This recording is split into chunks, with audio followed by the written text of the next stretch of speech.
Bonjour à toutes et à tous et bienvenue sur Mystic Moon, l'espace sacré. Aujourd'hui c'est une vidéo spéciale sur le sujet des divinités dans le cadre du paganisme, du polythéisme. C'est un grand sujet qui vous questionne beaucoup et donc je suis ravie aujourd'hui d'en dédier une vidéo. Cette vidéo va avoir plusieurs parties. Une partie, on va voir ensemble de manière globale et générale qu'est-ce que c'est que ces divinités en polythéisme, en paganisme, notre rapport à ces divinités et leur place dans ces pratiques. Ensuite, je vais répondre à vos questions sur le sujet que vous m'avez posées sur un post dédié à ce thème sur mon compte Instagram. Enfin, je vous partagerai mon propre rapport aux divinités en vous présentant notamment mes autels. J'en ai deux principaux, celui-ci et celui-ci. On va aller explorer tout ça ensemble et on commence dès maintenant.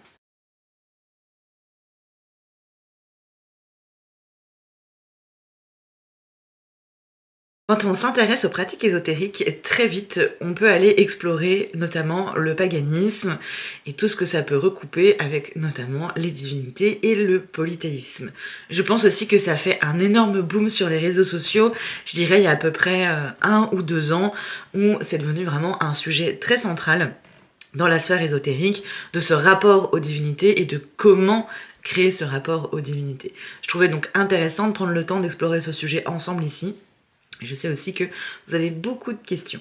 Alors, je ne suis pas du tout une experte du sujet, je ne suis pas historienne ou anthropologue du paganisme ou des religions polythéistes. Je vais ici vous partager ce que j'en ai compris et ensuite également comment j'ai pu expérimenter cette pratique au sein de ma vie spirituelle. Avant de commencer sur ce sujet-là, aussi vous rappeler que le paganisme, ce n'est pas de la magie, ce n'est pas de la sorcellerie, que tous ces termes-là identifient bien des pratiques et des approches qui sont différentes, qui parfois peuvent se compléter, mais qui restent quand même des approches différentes. Et j'ai fait toute une liste d'articles ainsi qu'une conférence gratuite sur le sujet. Tout est accessible gratuitement et vous retrouvez toutes ces informations en description sous la vidéo si vous voulez un peu mieux comprendre ces différences et du coup, par essence, mieux comprendre ce qu'est le paganisme. Le paganisme regroupe quelque chose de très large qui sont des spiritualités et au sein du paganisme on va retrouver notamment le polythéisme, donc les religions polythéistes qui ont un culte et des croyances en plusieurs divinités. C'est ça la grosse différence avec ce qu'on connaît le plus aujourd'hui qui sont les religions monothéistes qui vont croire en un dieu unique, un dieu qui a notamment créé le monde et qui régit un peu le fonctionnement des différents mondes avec parfois ce qu'on va entendre comme le paradis ou l'enfer. Là, dans les religions polythéistes, on est sur un même principe de culte, mais au lieu que ce soit un dieu unique, la construction du monde et son fonctionnement, des mondes également, va être régi par différentes divinités. Le paganisme, c'est un sujet très large qui comprend notamment les religions polythéistes, mais pas seulement. Et donc ça, c'était aussi important de commencer par là, de dire que on peut avoir une spiritualité païenne sans croire en des divinités ou un panthéon de divinités. On reviendra notamment sur le terme de panthéon, mais déjà voilà, que ça soit clair sur l'idée que on peut avoir une spiritualité païenne sans être relié à des divinités. Puisque dans le paganisme, on peut retrouver des croyances multiples, notamment liées aux puissances et aux esprits de la nature. Le paganisme va regrouper différents types de religions, de croyances, de rites et traditions, et si en effet ça regroupe notamment les religions polythéistes, ce n'est pas que les religions polythéistes, il y a d'autres formes de croyances en lien avec notamment les esprits de la nature, donc qui se rapprocheraient un peu plus de ce qu'on appellerait l'animisme, mais aussi pas que des croyances animistes, des croyances dans certaines entités de la nature, de représentation puissance de la nature. Et donc c'est vraiment très souvent déjà un culte à la nature qu'est le paganisme. C'est important de le rappeler parce qu'il y a une espèce de forme d'injonction, je trouve, qui s'est créée, qui est de si tu es païen, païenne, forcément tu es relié à une ou plusieurs divinités ou un panthéon tout entier, ce qui n'est pas forcément le cas du tout. J'en reparlerai, mais pour ma part, pendant très longtemps, j'ai exploré une spiritualité païenne sans être rattachée à aucun panthéon. Donc nous, aujourd'hui, on va se concentrer sur le polythéisme et les divinités, mais c'était pour que ça soit clair déjà, répondre à un premier élément qui revient très souvent, c'est que non, on n'est pas obligé de croire en des divinités pour avoir une spiritualité païenne. En sachant également qu'on peut tout à fait pratiquer la magie sans aucune croyance reliée à des entités ou des divinités. On peut avoir une pratique magique reliée à une croyance dans les énergies, l'invisible en général, sans y mettre derrière des entités ou des divinités. Donc on n'est pas du tout dans une démarche qui est forcément religieuse quand on pratique la magie. Et ça aussi c'est important de bien différencier les deux, et pour aller plus loin, comme je vous disais au début, il y a la conférence et les articles qui en parlent. Comme on peut aussi pratiquer la magie et ou la sorcellerie avec d'autres types de croyances religieuses qui ne sont pas forcément païennes ou polythéistes, on peut retrouver des pratiques sorcières et magiques en lien avec notamment des religions monothéistes. Donc il n'y a pas de lien de cause à effet avec le polythéisme et le paganisme ou la pratique magique ou sorcière. On peut très bien évoluer dans une pratique magique sorcière sans croyance païenne ou polythéiste, sans croyance dans des divinités ou entités, mais en lien avec d'autres types de croyances de type, comme je disais, énergie et invisible, qui peut être lié aussi parfois à des cultes aux ancêtres, ou encore à des religions monothéistes. Donc tout ça est extrêmement large, avec plein de possibilités, ce qui en fait des réflexions et des approches complexes, mais ce qui en fait aussi toute la richesse de ces pratiques. Il n'y a pas un paganisme, il n'y a pas un polythéisme. Ça aussi c'est important de le comprendre. C'est très difficile, voire impossible de dire juste je suis païenne, païen ou polythéiste. C'est forcément païen, païenne de quelque chose, polythéiste de quelque chose. Quand on est polythéiste, c'est que forcément on est relié à un panthéon de divinités.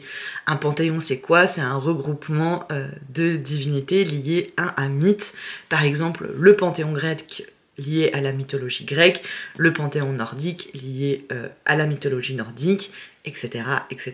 Va en découler une forme de religion avec des rites et traditions qui sont reliés à ce panthéon et à ces mythes, à ces croyances. Et ça, c'est important de le comprendre, c'est-à-dire que si je suis rattachée au panthéon grec, par exemple, je ne vais pas du tout avoir le même type de croyances, le même type de rites et de pratiques que si je suis, par exemple, rattachée au panthéon nordique.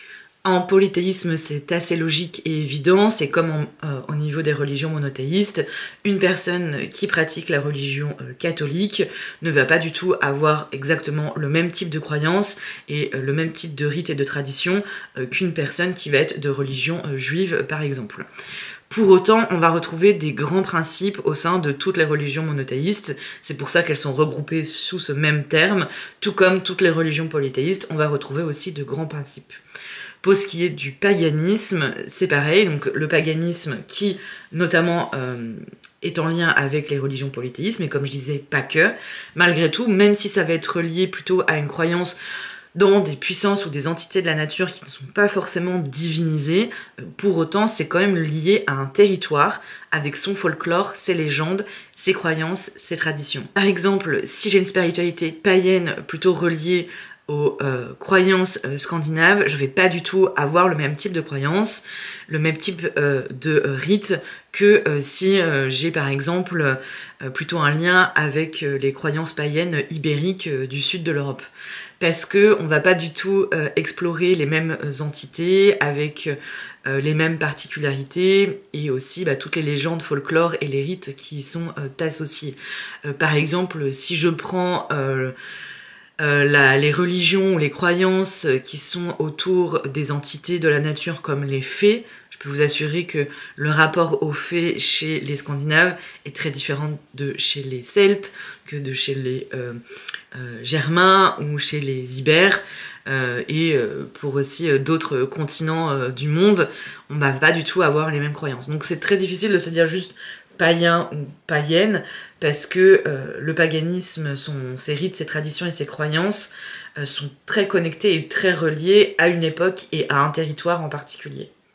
Et c'est ça qui va faire toute la richesse de sa spiritualité païenne, qu'elle soit reliée à une religion polythéiste, donc avec un panthéon, ce qu'on va explorer un peu plus aujourd'hui, mais aussi dans d'autres types de croyances, parce que c'est relié à une histoire, c'est relié à un territoire, à des énergies, et c'est ça qui fait toute sa richesse. Et c'est pour ça que il n'y a pas une façon d'être païen ou païenne comme il n'y a pas une façon d'être polythéiste. Et ça, je vais faire un rapprochement avec les religions monothéistes parce que dans notre éducation et dans notre culture aujourd'hui, c'est quelque chose qu'on connaît un peu plus et un peu mieux. C'est comme par exemple quand on se dit, par exemple, chrétien. Ouais, mais si je suis chrétien catholique ou chrétien protestant ou chrétien orthodoxe, je vais pas du tout avoir la même histoire, je vais pas du tout avoir les mêmes rites et autres, même si en effet, il y a des choses qui se rapprochent, il y a des choses qui se correspondent, il y a quand même des différences qui vont faire la particularité de ma pratique. Et si demain je me dis juste chrétien, eh ben c'est tout à fait possible, mais c'est vrai que c'est plus difficile d'avoir une pratique chrétienne parce que forcément il n'existe pas de pratique chrétienne générale, elles seront spécifiques à des églises protestantes, catholiques ou orthodoxes. C'était une petite introduction, je pense, nécessaire. Revenons donc à notre sujet principal, qui est du coup le polythéisme et les divinités en paganisme. Dans toutes les religions polythéistes, il y a un grand principe de base, c'est qu'il y a plusieurs divinités, tout simplement.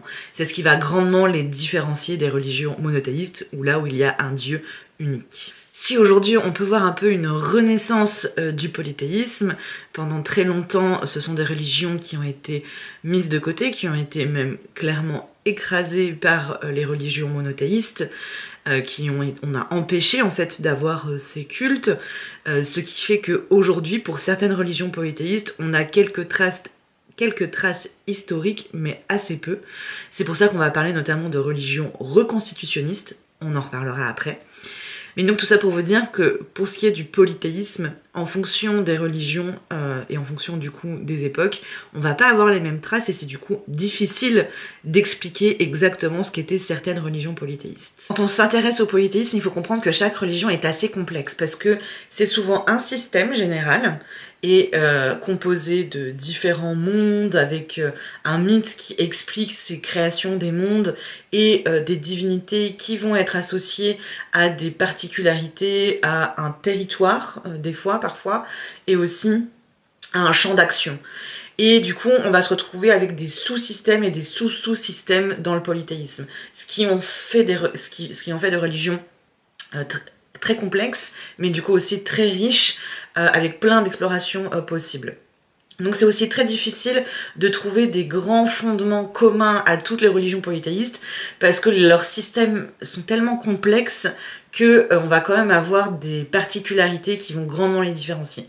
Mais on peut partir de ce principe, c'est que toutes les religions polythéistes ont plusieurs divinités, ont plusieurs mondes, plusieurs territoires qui sont régis par une ou plusieurs divinités, que chaque divinité va avoir un champ d'action particulier, comme par exemple la mort, la vie, la maladie, des puissances de la nature comme le tonnerre, la pluie, des étapes du cycle aussi, ça peut être aussi rapporté à des astres comme la lune, le soleil. Et ils peuvent aussi avoir un territoire, on va dire qu'ils ont des arches ou ils ont des lieux en fait précis dans ces autres mondes qu'ils vont gérer. Par exemple, ça peut être pour accueillir des morts, ça peut être pour accueillir d'autres divinités, etc., etc. Les divinités entre elles peuvent avoir des liens également qui sont différents en fonction des divinités. Donc plusieurs divinités peuvent partager un même territoire ou parfois un même champ de compétences. On va avoir par exemple plusieurs divinités de la mort, qui vont par contre avoir différents mondes qui accueillent les morts dans certaines religions polythéistes, et on peut aussi par contre dans un même territoire avoir plusieurs divinités. Tout est possible en fonction des religions en gros. On peut aussi retrouver parfois un système hiérarchique, on va avoir des divinités dites principales, voire des divinités dites supérieures. Donc ça aussi, ça va dépendre des panthéons, mais c'est aussi une possibilité qu'il y ait une forme de hiérarchie au sein du Panthéon. Alors justement, Panthéon, c'est un terme qui a plusieurs définitions, plusieurs sens. On a le terme général, où en fait Panthéon, ça va désigner un groupe de divinités dans une religion polythéiste qui s'apparente au même mythe. Donc le panthéon grec, ce sont toutes les divinités du mythe grec. Le panthéon nordique, c'est toutes les divinités du mythe nordique. C'est important de le comprendre parce que du coup, on va le voir, il y a des polythéistes qui sont dits multi-panthéons, donc qui vont avoir plusieurs divinités de panthéons différents, et des religions polythéistes qui vont vraiment être uniquement reliées à un panthéon, donc ça va être de toutes les divinités de ce mythe, grec, nordique, celte, égyptien, peu importe. Et on va avoir des personnes qui vont être reliées à une divinité d'un panthéon, mais qui vont avoir un rapport plus particulier à une seule divinité. Donc, c'est pour ça que le terme panthéon peut être intéressant pour essayer de comprendre en fait quelles croyances on a et où est-ce qu'on se positionne par rapport aux divinités. Mais panthéon désigne aussi, c'est aussi un terme gréco-romain qui va désigner les temples, les lieux créés en honneur aux divinités grecques, des lieux de culte en fait. Donc le terme panthéon veut aussi dire plusieurs choses. Moi ici, je l'emploie dans cette idée de regroupement de divinités reliées à un mythe. Je vais continuer d'en parler de manière générale, je vous expliquerai après mon système de croyance par rapport à ça et ce qui me paraît intéressant et correct et juste dans ces pratiques-là. Là, je vais continuer d'en parler de manière générale, sans vous donner mon avis ou mon jugement de ce que j'en comprends en général. Donc comme je disais, il peut y avoir plusieurs types de croyances et approches des divinités en polythéisme. Puisqu'on va avoir des croyants qui vont vraiment adhérer à tout un panthéon. Donc par exemple, le panthéon nordique qui est composé de plusieurs divinités, de plusieurs mondes, de plusieurs entités et d'une histoire. Parce que quand on est, par exemple, païen nordique, on va embrasser l'ensemble de l'approche. C'est pas juste je vais honorer ou faire des offrandes à une divinité en particulier. C'est une approche globale qui comporte un mythe, en effet, qui raconte l'histoire de la création des mondes, qui raconte l'histoire de la naissance de l'être humain, de ses différentes divinités, mais aussi entités, parce que en paganisme nordique en particulier, on a énormément d'entités, on n'a pas que des divinités, puisqu'on va aussi avoir des elfes, on va avoir des géants, on va avoir des nains, on va avoir des tomteux, des esprits de la nature, il y a énormément de choses, il y a aussi un très fort culte aux ancêtres au sein du paganisme nordique, donc quand on est païen nordique, oui, on embrasse un panthéon, mais pas que, il y a aussi tout ce qu'il y a autour.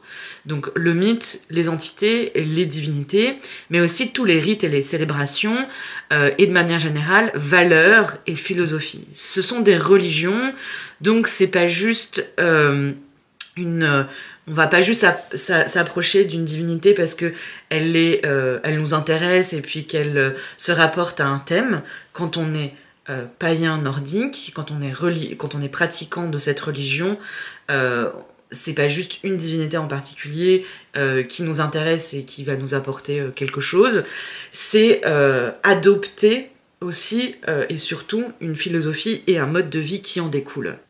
Et c'est là où ça va être extrêmement différent du coup d'une religion polythéiste à une autre. Sur le fonctionnement de la religion, bon, sur cette croyance déjà, hein, on n'a pas les mêmes divinités, on n'a pas la même création, mythe de création du monde et de fonctionnement de cette divinité, et en découle pas les mêmes valeurs, pas les mêmes philosophies, pas les mêmes rites, pas les mêmes célébrations. Même si on peut retrouver de grandes correspondances, notamment entre... peut-être étonnamment, mais pourtant c'est le cas, entre la mythologie nordique et la mythologie grecque, il y a de très grosses différences, mais il y a aussi de très grands rapprochements, notamment sur les mythes de création du monde. On va retrouver des grands thèmes comme la source et le néant, autant chez les Nordiques que chez les Grecs. Et c'est pour ça d'ailleurs, si vous me suivez un petit peu, que ce sont deux entités, la source et le néant, que l'on a repris quand on a créé notre propre approche païenne avec l'assemblée des mystères de l'espace et du temps. Et d'ailleurs, si ça vous intéresse, vous aurez le lien en description sous la vidéo. Donc là, je parle bien quand on est païen d'un panthéon. On reviendra justement sur cette idée d'avoir juste un lien avec une divinité ou plusieurs divinités de plusieurs panthéons. Mais là, je parle bien de quand on est païen d'un panthéon, on embrasse tout le panthéon. Et donc c'est aussi, du coup, comme je disais, adapter des valeurs à une philosophie et du coup un mode de vie qui va en découler. Et ça, c'est important, je pense, de le comprendre, que tout comme... A priori, quand on a dans une religion monothéiste, pardon, on va aussi embrasser des valeurs, des philosophies et un mode de vie. Une personne qui est pratiquante de la religion catholique n'a pas le même mode de vie exactement qu'une personne qui pratique de la religion juive. On va voir qu'il n'y a pas du tout les mêmes rites au quotidien et ils vont pas du coup avoir les mêmes modes de vie, même s'ils peuvent se retrouver sur certaines valeurs et philosophies. Au même sein d'un panthéon, sachez qu'il peut y avoir plusieurs religions. Comme chez les monothéistes, avec notamment les chrétiens, on va avoir les catholiques, les orthodoxes, les protestants, j'en cite que 3, il y en a bien d'autres chez les chrétiens, mais c'est les 3 qu'on connaît le plus. Et bien, chez les polythéistes aussi. C'est-à-dire que au sein du paganisme nordique, il y a des religions nordiques, il n'y en a pas qu'une seule. Alors même si forcément on va retrouver un tronc commun, comme chez les chrétiens, il n'empêche que ça ne va pas s'exprimer de la même manière. Chez les Grecs, c'est pareil. Il y a le panthéon grec, le mythe grec, mais on va avoir différents types de religions. Une qui est très très connue aujourd'hui, qui a été popularisée ces derniers temps, qui est beaucoup sur le devant de la scène, c'est l'hellénisme. Mais l'hellénisme est qu'une forme de religion grecque, du panthéon grec. Il y en a d'autres, et d'ailleurs, l'hellénisme va se rapprocher d'un certain nombre et types de divinités grecques, et pas forcément de toutes. Donc c'est assez intéressant de comprendre et de voir que y a toute une diversité et toute une profondeur, et ça demande du temps pour explorer tout ça. Pour vous expliquer quelques grandes différences, donc moi étant très proche de la philosophie, des valeurs et du paganisme nordique en général, c'est ce que je connais le mieux, même si je suis loin d'être parfaite sur le sujet. Mais en tout cas, ce qu'il y a de sûr, c'est que par exemple, au paganisme nordique, nous n'avons pas de hiérarchie au sein de la religion. Contrairement par exemple aux religions grecques, au panthéon grec. C'est pas du tout un jugement ou quoi que ce soit, c'est juste des différences que j'exprime ici. Par exemple, chez les païens du panthéon grec, les polythéistes grecs, on va retrouver des dévots et des dévotes, donc qui vont être en dévotion à une ou plusieurs divinités, et pour les guider, des prêtres et des prêtresses. Il y a aussi au-dessus des grands prêtres, des grandes prêtresses, donc il y a toute une hiérarchie qui se construit au sein des pratiquants et des religieux. Là où en paganisme nordique, pas du tout. Ça n'existe pas du tout à la base, même si il y a des personnes qui aujourd'hui vont potentiellement s'auto-proclamer grande prêtresse de Odin ou grand prêtre de Freya, mais en fait ça n'a peu ou pas de sens dans cette religion qui n'a pas de hiérarchie. Même s'il y avait des personnes dans la communauté qui étaient plus actives dans l'organisation du culte, il n'empêche qu'il n'y avait pas de hiérarchie au sein des pratiquants et des religieux. Et après, ça va avoir des grosses différences, notamment sur les valeurs. Alors, je suis vraiment pas assez calée sur les autres panthéons grecs, égyptiens, celtes et des autres continents pour vous en parler, mais par exemple, chez les Nordiques, la valeur de la communauté est vraiment hyper centrale, mais à un point quasi extrême, où vraiment la communauté passe toujours devant et ta place dans la communauté est extrêmement importante, là où dans d'autres religions, l'aspect individu va être plus importante. Donc du coup ça va impacter sur ta philosophie, tes valeurs et donc forcément ton mode de vie. Donc tout ça pour dire que quand tu es païen, païenne d'un panthéon, c'est pas juste de faire des prières, des offrandes ou d'avoir un autel à une divinité, c'est surtout un mode de vie. C'est un peu ce qu'on pourrait parfois reprocher à des religions dans le monothéisme, dire ok tu vas à la messe tous les dimanches matins, mais par contre sur les autres jours de la semaine, tu vas pas du tout pratiquer ta religion et tu vas pas du tout appliquer ses préceptes et ses morales. Bah, c'est pareil dans les religions polythéistes.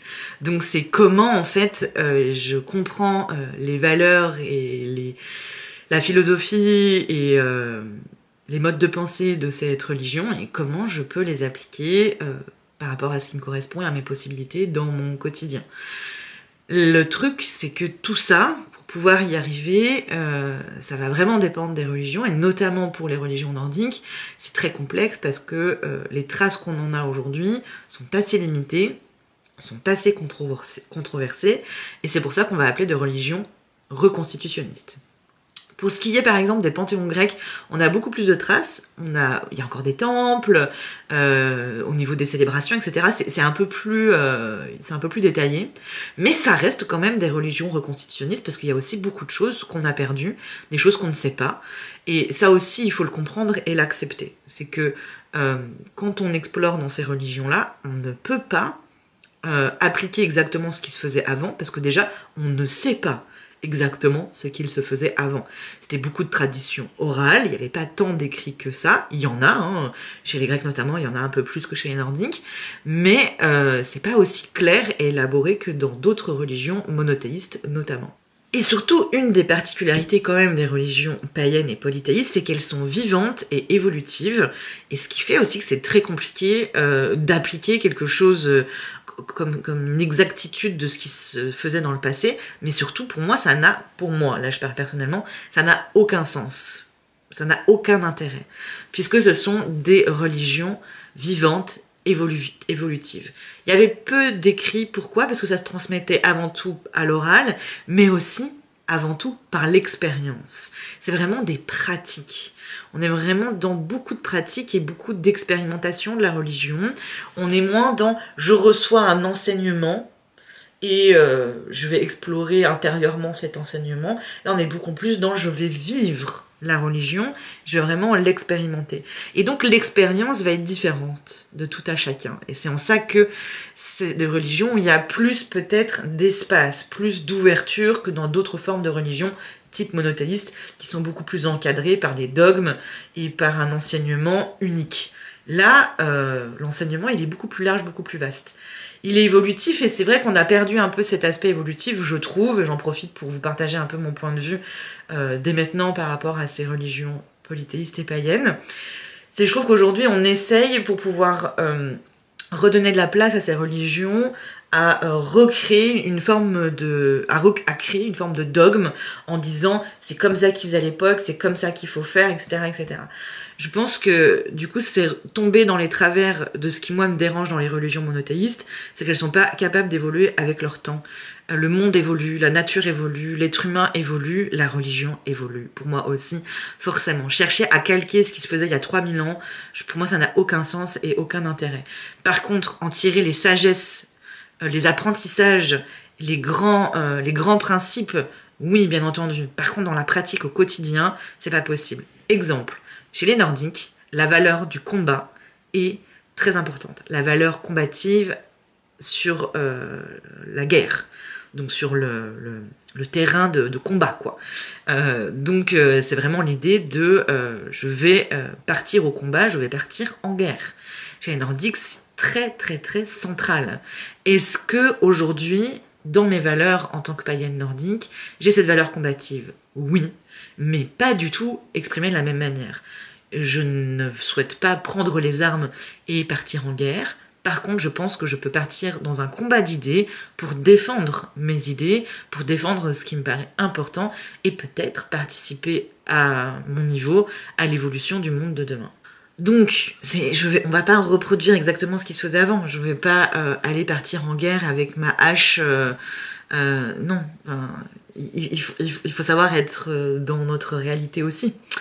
Il y a par exemple une autre valeur qui est extrêmement importante chez les Nordiques, c'est le passage dans la mort. C'est un rite extrêmement important, mais qui est important dans toutes les religions, hein, bien entendu. Mais chez les Nordiques, comme dans d'autres religions polythéistes, il y a des rites funéraires qui sont extrêmement complexes, et là on en a des traces historiques très claires sur les sacrifices notamment qui étaient réalisés. au moment de la mort, pour accompagner le mort dans l'autre monde avec les richesses nécessaires et s'assurer qu'il allait passer dans cet autre monde. Et donc il y avait des sacrifices d'animaux, mais aussi des sacrifices humains dans les rites funéraires. L'un comme l'autre, c'est extrêmement problématique aujourd'hui, et on ne va pas chercher à reproduire la même chose. Par contre, il y a une notion de sacrifice qui peut être explorée et se dire qu'est-ce que je peux offrir qui me coûte, qui est comme une forme de sacrifice pour moi et qui me permettrait d'être à la hauteur de ce que je demande, notamment dans le passage dans la mort. Donc il y a des adaptations à faire. Donc tout ça pour vous dire qu'il y a aussi encore aujourd'hui des extrêmes dans ces pratiques et ces religions. On va voir du reconstitutionnisme à l'extrême qui pour moi me pose question, mais je me dis bah non, en fait, c'est pas possible.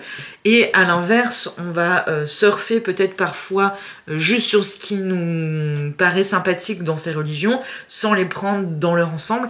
Et je pense que c'est important de prendre dans leur ensemble, et aussi de prendre dans leur contexte, notamment. Et c'est important d'aller explorer cette histoire parce que, en termes d'égrégore, et là on va en parler de l'égrégore, ça a quand même un gros impact.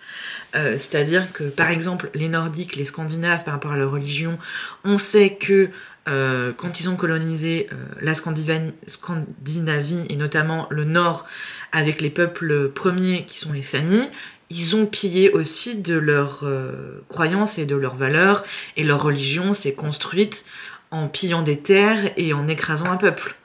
C'est quand même important de le savoir.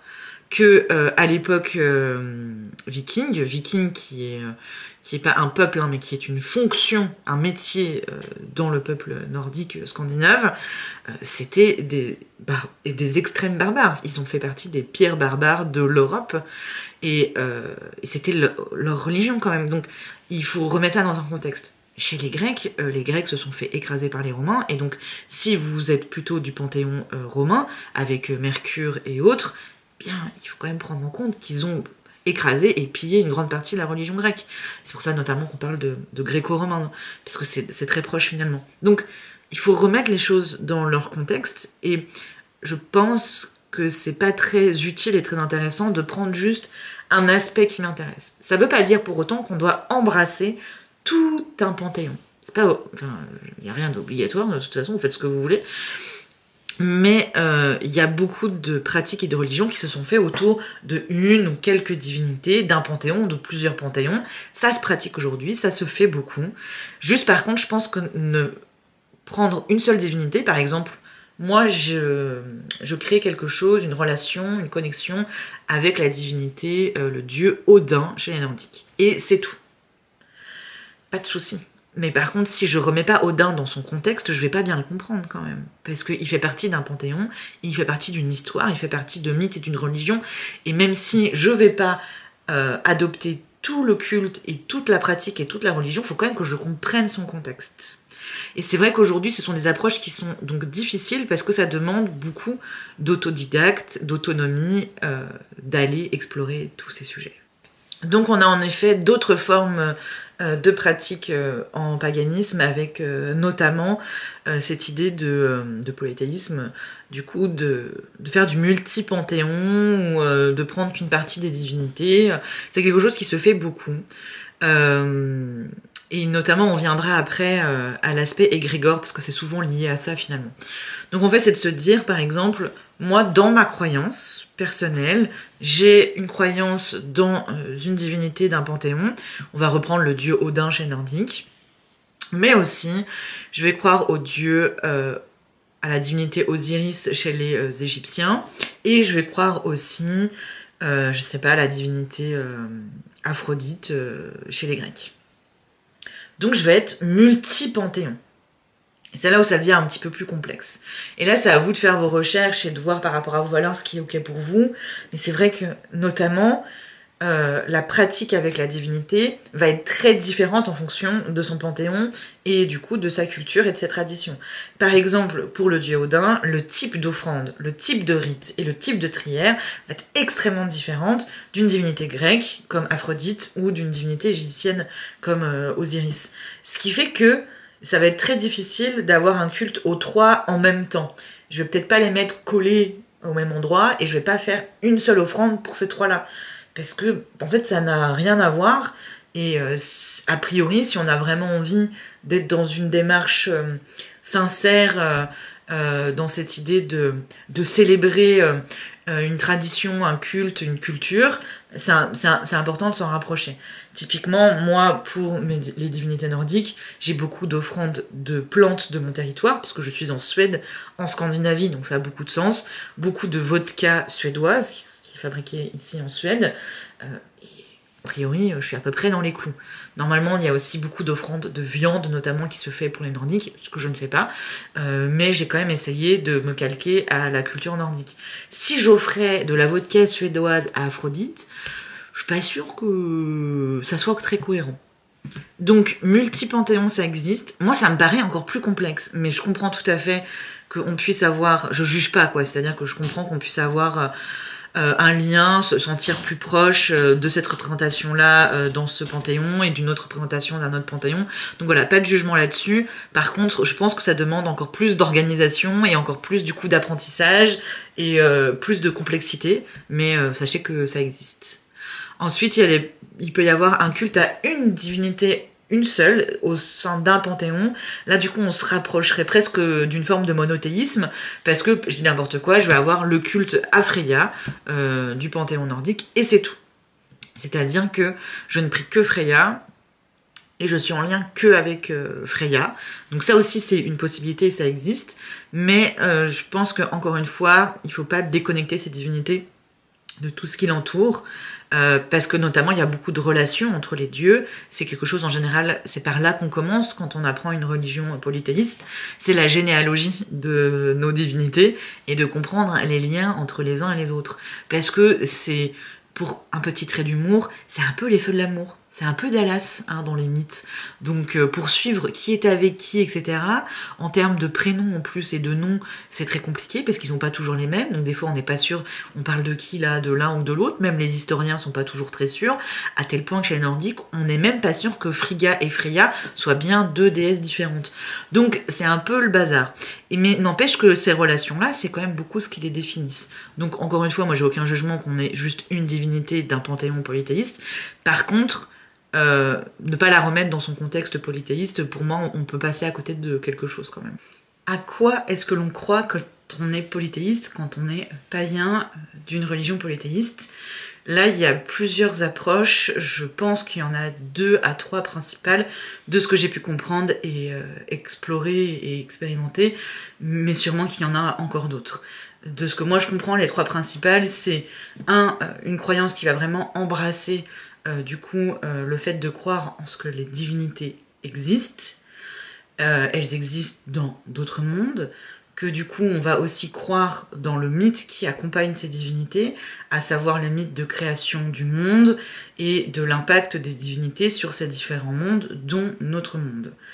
Va être associé à cette croyance également l'égrégore qui est généré par la pratique de cette religion.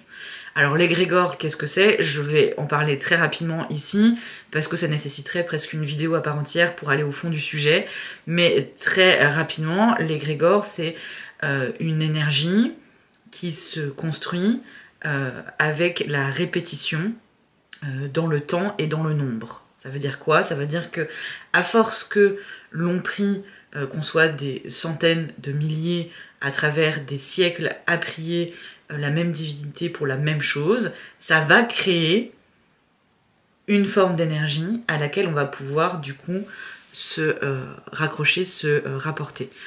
Donc ça, ce serait vraiment la croyance qui englobe la totalité. Ensuite, on peut trouver des croyants qui vont croire en l'existence de la divinité, mais pas forcément en embrassant le mythe qui va avec, de création du monde, des différents mondes, etc. Et enfin, on va trouver également des pratiques qui sont peut-être du coup un peu moins religieuses, je peux me tromper mais c'est ce que j'en comprends, qui vont être plus rapportées à l'égrégore. C'est-à-dire qu'on ne croit pas en l'existence réelle de ces divinités et de ces différents mondes, mais par contre, du fait qu'il y a eu ces pratiques pendant des siècles de milliers de personnes, on croit en l'égrégore qui a été créé et donc on va se rapprocher de cet égrégore. En fonction de sa croyance, du coup, on va pas du tout avoir la même pratique. Ce dont j'ai parlé tout à l'heure, c'est plus pour le premier pan qui serait vraiment j'embrasse tout, et aussi un peu le deuxième pan où j'ai cette croyance en cette divinité en particulier. Quand on est dans un système de rattachement à un égrégore, on n'a pas forcément du coup tous les rites et les traditions qui vont avec. On n'a pas du tout la même démarche puisque on n'a pas la même approche de la croyance, tout simplement. On va aussi avoir différentes approches dans ces croyances. Et là, du coup, ça va faire une transition avec la réponse aux questions que vous m'avez posées sur Instagram, parce que c'est une des questions qui revient beaucoup. Mais on va avoir du coup cette forme de croyance qu'il y a en effet ces divinités, qu'elles existent, ces différents mondes, et on va avoir du coup une pratique par rapport à ça qui va être plutôt d'honorer ces divinités, de les célébrer, mais il n'y a pas forcément une pratique magique qui est reliée. Et ça, faut bien le comprendre. Donc ça va être uniquement une pratique religieuse, de l'ordre d'honorer, de célébrer, de prier. Il peut y avoir des demandes qui sont faites. On va considérer que potentiellement la divinité peut nous accorder quelque chose du fait de ce que nous, on peut lui offrir dans notre culte. Et ça peut être aussi rattaché à des pratiques magiques, où du coup, dans le cadre d'un rituel de magie, on va faire appel à des entités, des divinités, et donc, normalement, soit c'est relié à vraiment la croyance religieuse, et donc c'est lié à une religion et à une pratique religieuse, soit ça peut être juste de faire appel à l'égrégore de ces divinités. Donc, c'est en ça que c'est un peu poreux entre les pratiques polythéistes et magiques, c'est qu'on retrouve beaucoup de pratiques magiques dans ces traditions, mais pas forcément. Donc on peut totalement avoir uniquement une croyance sans jamais pratiquer la magie, et on peut du coup pratiquer la magie uniquement en lien avec l'égrégore, sans avoir de croyance forte dans l'existence des divinités.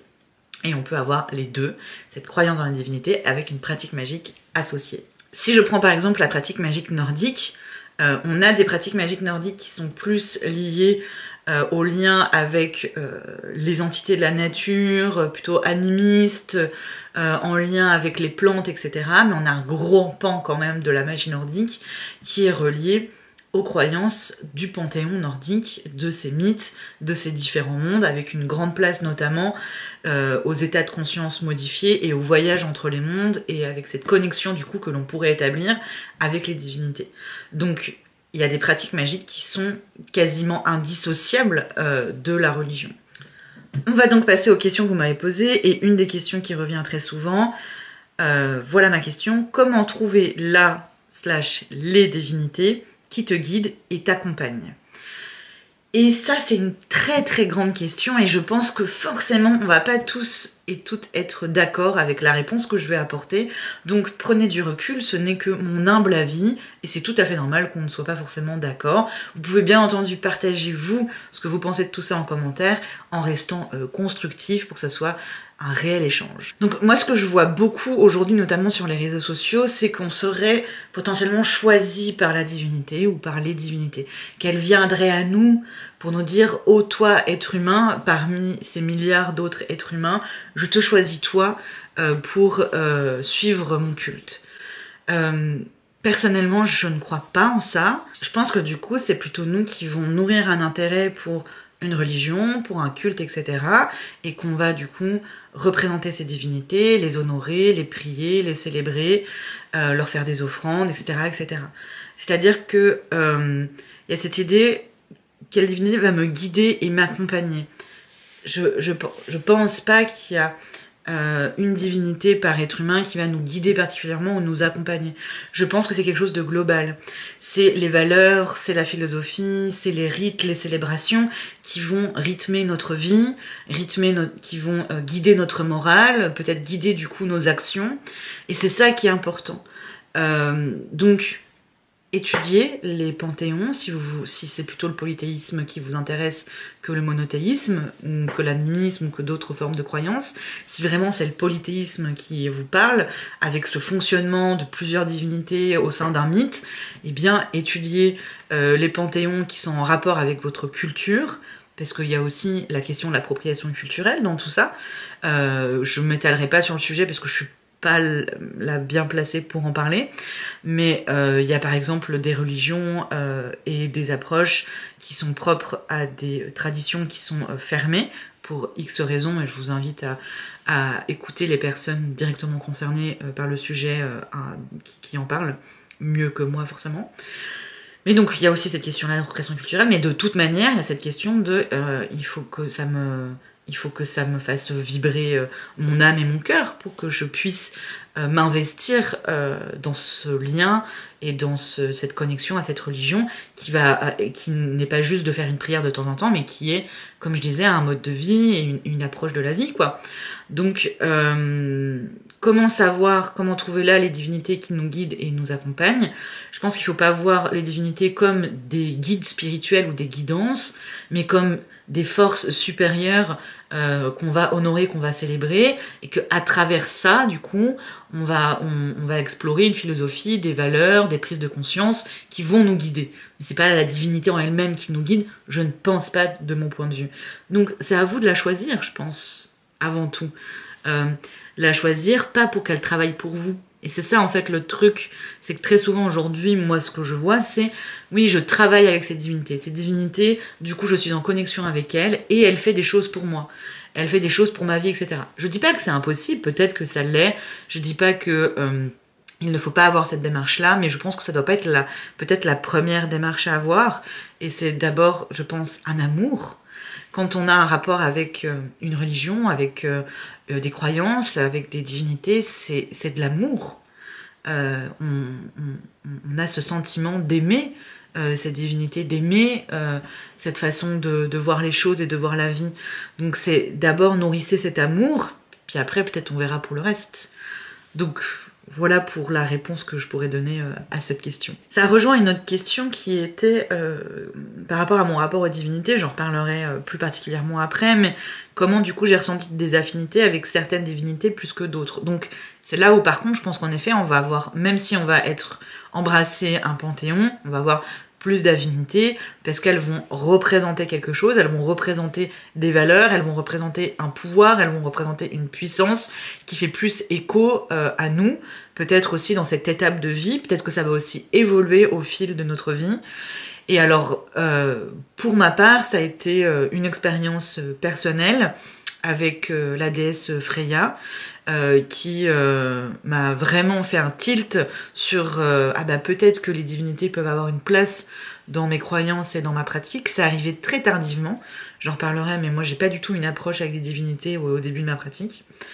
Et donc, voilà, j'ai commencé avec Freya, et puis c'était assez limpide parce que tout ce qu'elle représentait était assez logique pour moi. Alors sachez que si vous tapez déesse Freya sur internet, vous allez avoir un petit peu, la plupart des livres aussi qu'on voit sur le sujet, vous allez avoir quelque chose de très léger, en disant bah Freya c'est la déesse de l'amour. Alors que bon, c'est un peu plus complexe que ça, et une divinité peut avoir énormément d'attributs, surtout dans les divinités dites principales, Freya en faisant partie dans le panthéon nordique. Elle a de multiples facettes, notamment aussi des facettes de la guerre, de la mort, de la magie, des voyages en état de conscience modifié. Elle a beaucoup de facettes. Du coup, c'est peut-être aussi plus facile d'avoir des affinités avec une divinité qui a de multiples facettes, parce qu'il y en a sûrement une ou plusieurs qui vont nous intéresser. Après ça, moi, les runes ont eu une grande place dans ma pratique, les runes qui sont d'origine a priori scandinave. Et donc, Odin, qui est un dieu nordique très important, qui est le père des runes, ça me paraissait aussi logique de le représenter et de le prier, parce que il me permettait d'accéder à une sagesse des runes.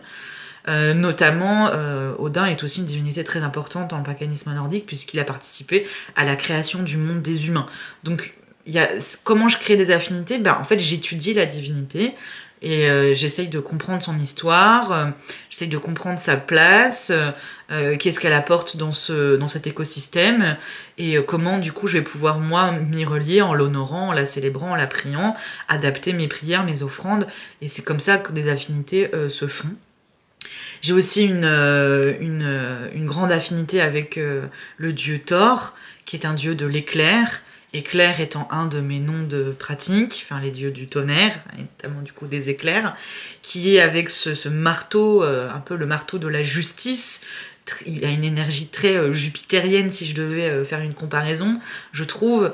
Je suis Sagittaire et je me reconnais beaucoup dans l'énergie de Thor, d'une manière très personnelle là pour le coup. C'est pas tant ce qui fait sa fonction, mais c'est son énergie, ce qu'il représente. Je m'y retrouve moi personnellement, quoi. Et du coup, sa femme est Sif, et Sif, elle a aussi tout un lien, c'est la déesse de la terre, et du coup, elle a un grand lien avec les saisons, étant très rapprochée au cycle des saisons. C'était aussi assez logique. J'ai aussi elle qui est représentée, qui est la déesse des morts, d'une partie des morts, parce que la gestion des morts chez les Nordiques, c'est un peu complexe. Mais voilà, il y a plein de...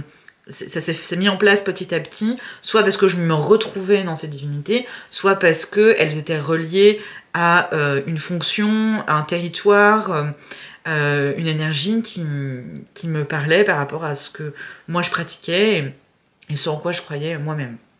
Pour autant, si je vais représenter qu'une partie des divinités, parce que de toute façon j'ai pas un hôtel assez grand, il y a quand même un petit paquet de divinités chez les Nordiques, pour autant j'ai étudié plein d'autres divinités qui me parlent aussi beaucoup. Je pense à Skadi, je pense à Loki, aussi d'assez connu, et plein d'autres. Une autre divinité qui va bientôt rejoindre mon hôtel, qui est plutôt reliée aux aspects de guérison et des plantes médecines. Voilà, petit à petit ça se construit, et même si elles sont pas toutes représentées sur mon hôtel, moi j'ai plutôt une démarche de panthéon que de divinité en particulier. Après, il y avait plein de questions plus personnelles sur ma pratique, donc j'y reviendrai après. Mais pour finir avec aussi les questions qui reviennent beaucoup, c'est comment, qu'est-ce que je peux demander à une divinité, comment je peux travailler avec une divinité. Ça, du coup, ça va vraiment dépendre de votre approche. Moi, je suis plutôt dans un aspect de me relier à une religion, un mythe, un égrégore, et d'animer ma pratique avec les rites qui y sont associés. Par exemple, chez les Nordiques, on a beaucoup de célébrations, il y a beaucoup de célébrations, d'offrandes, il y en a au moins une par mois, voire plusieurs par mois, et dans certains cas, on peut même avoir une approche à la semaine, et chaque jour de la semaine, il y a des prières et des offrandes qui sont associées, donc ça prend déjà pas mal de place si on veut aller un peu jusqu'au bout de la démarche. Et du coup, pour moi, c'est surtout ça, et je vais revenir après sur mon approche, mais j'estime que j'ai pas vraiment de demande à faire. C'est plus en fonction de ce que moi je vais offrir, peut-être, si j'y crois, qu'on va m'octroyer quelque chose. Mais j'ai pas forcément cette pratique de demander à ce qu'une divinité intervienne sur ma vie, dans le sens où dans ma croyance, ma philosophie, je pense pas que ça soit aussi simple, d'autant plus que dans les religions polythéistes, très souvent les divinités ne sont pas omniscientes. Qu'est-ce que ça veut dire ? Dans les religions monothéistes, on va considérer que le Dieu est omniscient, c'est-à-dire qu'il est partout et tout le temps à la fois. Donc il est tout le temps, partout, en même temps. Donc tout le monde peut s'adresser à lui, il va entendre tout le monde, il va pouvoir agir partout.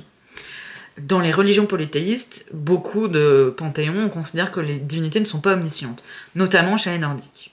On considère que les divinités nordiques ne sont pas omniscientes. C'est un panthéon qui est très particulier parce que de toute façon, de manière générale, c'est un panthéon qui est très proche des êtres humains. On est un peu des alliés des divinités. On n'est pas des dévots, on n'est pas des dévotes, on est des alliés des divinités. Donc c'est un rapport qui est très différent par rapport à d'autres panthéons, comme le panthéon grec par exemple. Et donc, ils sont pas omniscients, c'est-à-dire que s'ils sont occupés à autre chose, voilà. Par exemple, si Thor il est en train de faire quelque chose et que tu le pries, il t'entendra pas de toute façon. Donc tu vas plutôt nourrir un égrégore relié à Thor, mais tu vas pas forcément t'adresser directement à la divinité, et donc elle va pas forcément te répondre directement. Et du coup, si elle n'est pas omnisciente, sachant qu'il y a 6 milliards d'êtres humains sur la planète, alors je sais pas combien prie Thor, mais sûrement quand même un certain nombre, qui c'est qui va choisir plus qu'un autre ou qu'une autre, enfin... Est-ce que ça a vraiment du sens du coup? Donc faut aussi réussir à explorer le sujet du polythéisme dans toute sa complexité et ne pas essayer de calquer peut-être des approches monothéistes au polythéisme, quoi. Parce qu'en soi, la divinité n'est pas omnisciente la plupart du temps. Par contre, peut-être qu'on peut faire appel à un égrégore. Et on va peut-être pouvoir travailler avec cet égrégore pour pouvoir, du coup, générer, transformer quelque chose dans sa réalité, qui est le grand principe de la magie. Donc on va inviter à faire appel, notre source d'énergie de notre magie, pour qu'elle fonctionne, peut être l'égrégore d'une divinité. Ça, oui, j'y crois beaucoup plus. Par contre, que c'est la divinité qui consciemment décide de travailler avec toi et de faire des choses avec toi, j'y crois pas. Donc comment travailler avec une divinité? Pour moi, il n'y a pas vraiment de travail avec une divinité, quoi. C'est, je l'honore, je la célèbre, et c'est ça, je donne de moi, parce que je crois en elle, et je crois en sa toute-puissance, et je veux juste l'honorer. Et après, potentiellement, dans une pratique magique, je peux faire appel à l'égrégore qui est relié. Voilà, en gros, pour ça. Mon approche. Alors, vous avez pu voir, je vais vous montrer que j'ai plusieurs autels, dont celui avec les divinités nordiques. Voici une partie du coup de mon hôtel. J'en parlais tout à l'heure. On retrouve Odin, El, Freya, Thor et Sif, en sachant que on n'est pas obligé d'avoir des statuettes pour représenter une divinité. J'ai d'autres éléments qui les représentent. J'ai notamment ici des plumes de corbeau pour Odin. J'ai différents symboliques comme Yggdrasil, le Weird qui est la toile du destin. J'ai ici une calcite optique aussi qui est très liée à la culture viking. Et j'ai d'autres éléments qui vont les représenter. Des pochons qui représentent, avec des éléments qui représentent Freya. J'ai des stèles aussi runiques. J'ai également des éléments que j'ai créés ici, c'est pour elle. Bref, des couteaux, autres. J'ai différentes symboliques. Donc c'est pas obligatoire d'avoir forcément des statuettes. Hein. On va retrouver, bon là c'est un peu vite parce que j'ai terminé la bougie, mais donc j'ai notamment une bougie pour les prier. J'ai ici un calice pour des offrandes liquides et j'ai du coup différents petits endroits où je vais aller déposer des offrandes solides qui restent, quoi, en gros. Donc globalement, ça c'est du coup une partie de mes croyances. J'ai aussi toute une partie culte aux ancêtres, donc qui n'est pas du tout liée au polythéisme ou au paganisme. Mais voilà, ici c'est toute ma partie culte aux ancêtres. Aussi esprit de la nature, qui sont ici, là qui est plus une approche animiste, mais qui peut aussi être reliée à une approche païenne. Et j'ai ce deuxième hôtel qui ici lui est plus proche de cycle des saisons, qu'on retrouve ici par cette assiette qui évolue au fil des saisons. J'ai aussi le cycle de la lune avec des éléments qui représentent la lune ici et différentes offrandes, pierres et autres, et une déesse de la fertilité qui représente le cycle aussi. Les éléments qui ont également leur autel. Et puis ici, c'est un culte très particulier, donc qui est le culte de l'Assemblée des mystères de l'espace et du temps, avec la représentation ici par exemple de la source de la vie en rouge, le néant ici en noir, et j'ai également le sceau de la Mette qui a été créé, des représentations de la Trinité avec une divinité triple ici et un triangle. J'ai également un miroir noir qui fait partie de notre pratique, une représentation du temps et de l'espace avec une boussole. Donc voilà globalement un peu mes différents cultes et croyances. D'ailleurs, si vous êtes intéressé pour que je vous parle un peu plus longuement de mes hôtels, n'hésitez pas, je le ferai avec grand plaisir pour vous montrer un petit peu ce qui s'y trouve et comment je m'organise. Du coup, moi, mon système de croyances, il a beaucoup évolué, il a beaucoup bougé, c'est pas arrêté et ça me convient. C'est-à-dire que je comprends tout à fait qu'il y a des personnes qui sont en cette espèce de fort engagement en disant « moi, je crois en ça et c'est comme ça et c'est pas autrement et ça sera comme ça toute ma vie ». Je respecte complètement. Moi, j'aime me remettre en question, prendre du recul, accueillir le doute, parce que c'est ce qui me permet de garder les pieds sur terre, puis c'est ce qui me permet aussi de continuer d'évoluer et de pas m'accrocher à quelque chose qui ne fait peut-être plus écho en moi. Du coup, ça a pas mal varié. Aujourd'hui, j'accepte cette variation comme faisant partie de mon approche et de ma croyance, finalement. J'ai eu des moments de ma vie où j'avais vraiment une croyance dans l'existence des divinités, qu'elles existaient vraiment dans un autre monde. Ça n'a jamais non plus été une croyance comment dire, sans aucun doute et remise en question, mais j'ai des moments où elle était plus forte et des moments où elle était beaucoup moins forte. J'ai toujours eu cette croyance par contre dans les égrégores, ça oui, de manière très forte, et je suis assez convaincue qu'il y a des égrégores, et c'est pour ça que c'est important de comprendre l'évolution d'une croyance et d'une pratique pour voir de quoi elle est nourrie, comme qu'est-ce qu'il y a comme énergie derrière, notamment chez les Nordiques, c'est une histoire qui est quand même très complexe, et donc faut, voilà, pour pouvoir s'y relier et l'inviter dans sa magie et dans sa vie, il faut quand même bien connaître d'où ça vient. Donc moi l'égrégore, ça, c'est quelque chose de central que je nourris aussi notamment dans mes pratiques communautaires, en communauté, parce que bah voilà, il y a cet égrégore du groupe qui je trouve donne une puissance folle à ma pratique. Je pratique aussi seule en solitaire, mais là où pour moi c'est le plus puissant, c'est quand du coup je pratique en communauté, et c'est pour ça que voilà, cette idée de l'égrégore commun que l'on crée ensemble, que l'on nourrit ensemble, c'est très fort pour moi, et donc je l'ai aussi avec les divinités. Mais du coup, oui, j'ai pas forcément une croyance dans les divinités, en tout cas, pas comment elles peuvent être décrites et expliquées dans les mythes. Ma croyance est beaucoup plus sur l'idée qu'il y a des puissances, des forces dans la nature, visibles et invisibles. Visibles comme le soleil, la lune, comme la forêt, la mer, les montagnes. Ça, ce sont pour moi des puissances de la nature qui sont visibles.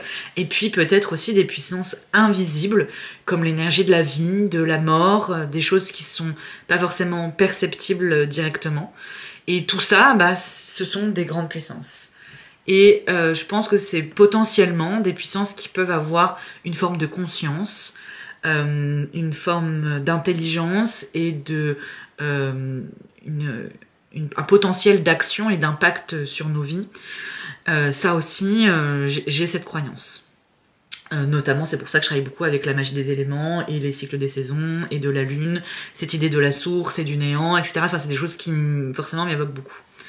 Mais relié à mon territoire, qui est pour moi aujourd'hui, et depuis bientôt 5 ans maintenant, la Suède, et en particulier le nord de la Suède, ces puissances-là ne s'expriment pas de la même manière qu'au sud de la France, par exemple, où le soleil, ou la forêt, ou l'eau vont pas avoir la même place, en fait. Pour moi, en fait, les divinités du panthéon nordique sont des représentations que des humains, on les a du coup humanisés, on a humanisé des puissances de la nature pour pouvoir plus facilement s'y reconnaître, s'y retrouver et les prier et les honorer. C'est vraiment le fondement de ma croyance, et même si parfois c'est pas si clair que ça, c'est à peu près le fond grandement de ma croyance. Et que donc, par exemple, notre rapport au soleil en France n'est pas le même qu'en Scandinavie. Notamment parce que nous, pendant l'été, on n'a pas de nuit, il fait jour pendant 24 heures, et que pendant l'hiver, on n'a pas de jour, il fait nuit pendant 24 heures. Forcément, mon rapport au soleil va pas être le même que vous. Moi, j'ai la plus grande forêt d'Europe et la plus grande superficie de forêt d'Europe est en Suède, donc j'ai pas le même rapport à la forêt. Ici, on a 100 000 lacs, j'ai pas le même rapport à l'eau que des personnes qui vivent à Paris, et c'est normal. J'ai pas le même rapport aux choses, c'est pas la même énergie ici, c'est pas les mêmes températures, c'est pas le même égrégore, c'est pas la même culture. Donc c'est pour ça que le panthéon nordique, pour moi, a un très fort intérêt, parce qu'elle représente le territoire, ses puissances, son énergie, son histoire. Mais est-ce que je pense que Odin existe vraiment ? Ça, c'est pas une croyance qui est absolue. Par contre, je crois en ce qu'il représente, et en son pouvoir, en sa puissance. Je sais pas si c'est très clair, mais c'est un peu l'idée. Et du coup, voilà, globalement. J'ai eu pas mal de questions sur le sujet, donc ce que je vais faire, c'est que je vais reprendre les questions qui m'ont été posées. Quel a été pour toi le plus difficile à appréhender dans cette culture très différente de la culture latine? Donc en effet, c'est la culture nordique à laquelle je me raccroche aujourd'hui, parce que c'est le territoire dans lequel je vis, et que pour moi c'était beaucoup plus cohérent que de faire appel à une culture d'un territoire qui n'est pas celui dans lequel j'évolue. Pour autant, ça fait que 5 ans que je vis ici, et forcément, de manière générale, pas que mon rapport aux divinités, mais à la culture nordique en général, il a fallu réapprendre en fait du fonctionnement, des valeurs, de la philosophie, du mode de vie. Je sais pas si j'ai vraiment eu de difficultés à appréhender cette culture, parce que je pense que c'est une culture qui correspond profondément en mes valeurs, et c'est pour ça que je suis très épanouie ici. Je sais qu'il y a beaucoup de Français qui fuient très très vite la Scandinavie, malgré tout le rêve de la Scandinavie. Ils ont beaucoup de difficultés à s'intégrer ici et à apprécier les modes de vie ici, parce qu'on est très centré sur la communauté ici. La communauté passe devant tout le reste. Et du coup ça se ressent beaucoup notamment dans cette religion. Il y a un rapport aux esprits de la nature qui est très très très présent, un rapport aux ancêtres qui est très présent dans la religion, et ce qui moi me parle énormément quoi. Ce qui a été peut-être plus difficile en effet, c'était sur l'aspect violence qui est relié du coup à comment était pratiquée cette religion, avec notamment les sacrifices, les combats, les guerres, où bah forcément moi je m'y retrouve pas du tout. C'était juste de prendre du recul par rapport à cette époque, de le prendre en compte par rapport à l'égrégore, mais aussi de prendre du recul sur comment moi j'allais le vivre. Mais ça, du coup, je l'ai déjà expliqué. C'est peut-être ça qui a été le plus difficile, quoi. Alors, on m'a beaucoup parlé des runes. Du coup, c'était pas le sujet pour moi parce que les runes, c'est vraiment très particulier. C'était pas en lien avec le paganisme et les divinités en général. Mais alors, mon rapport aux runes a beaucoup évolué parce que au tout début, quand j'étudiais les runes, c'était vraiment un système divinatoire.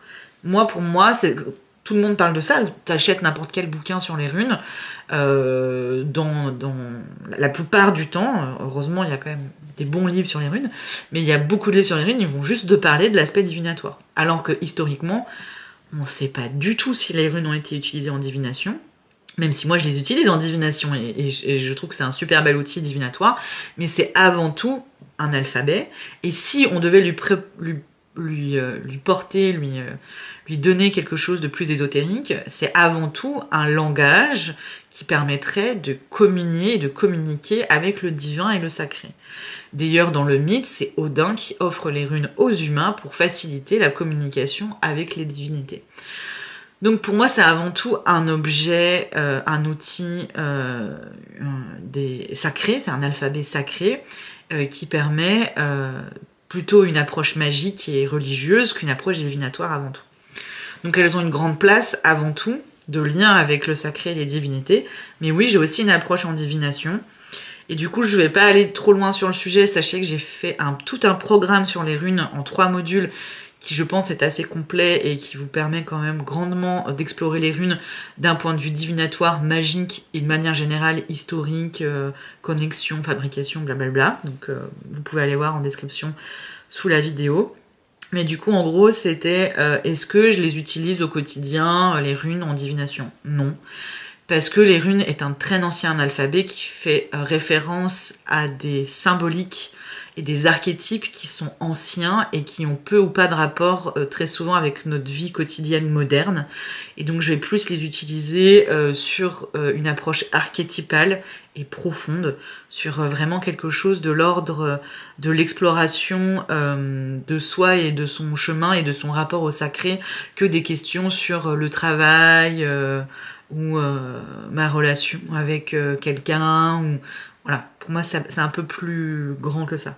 On va terminer cette vidéo avec une dernière question qui était en gros comment je l'ai partagé à mes proches, comment j'en ai parlé. Bah j'en ai pas franchement parlé en fait.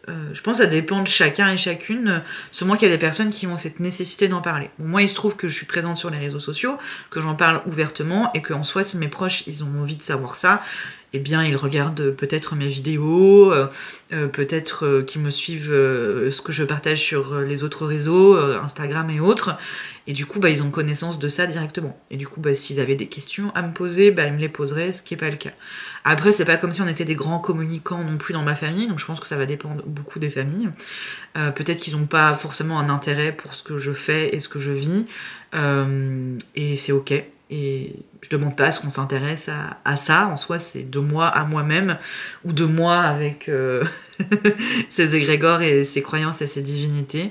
Donc j'ai pas le besoin d'en parler à mes proches qui n'ont pas cette approche-là et qui du coup, ce serait pas vraiment une discussion, à moins qu'ils s'y intéressent et qu'ils posent des questions, ça serait plus partager un fait, j'ai ces croyances-là.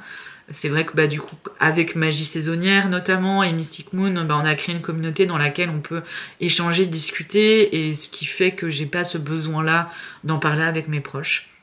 Donc voilà, de manière générale, de toute façon, je ne demande pas l'avis de mes proches, je ne demande pas leur validation, ça ne m'intéresse pas, c'est de moi à moi-même et c'est mes choix et ma vie.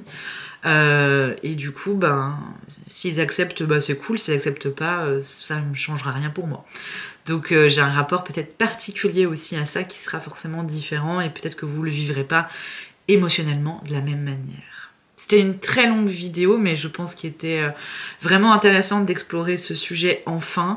Si ça vous a plu, si ça vous a intéressé et que vous voulez que je continue de partager des contenus gratuits où je prends vraiment le temps d'expliquer les choses, parce que ça me prend beaucoup de temps à écrire, à créer, à monter, à partager, soutenez-moi juste avec déjà un like. Mine de rien, ça va me permettre d'avoir plus de visibilité et montrer que bah, ça vous plaît.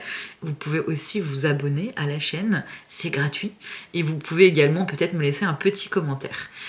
Et puis si vous avez envie d'aller plus loin avec moi, j'ai créé j'ai créé 2 gros programmes. Un programme Magie des cycles, où on explore les cycles des lunes et des saisons. Un programme sur les runes notamment. J'ai aussi un petit abonnement mensuel où on pratique tous les mois ensemble avec la lune, le soleil. On explore des pratiques magiques, on a des lives privés ensemble. Voilà, il y a des cours à la carte, je fais des ateliers tous les mois où on pratique autour d'une pratique magique en particulier. Voilà. Je propose énormément de choses à des prix, des tout petits prix pour que ça soit le plus accessible possible, donc n'hésitez pas à explorer tout ça. Merci pour votre écoute, j'espère tout cœur que ça vous aura apporté quelque chose et ça vous aura permis d'avancer sur ce chemin du paganisme et du polythéisme. Et puis bah, je vous dis à bientôt sur Mystic Moon.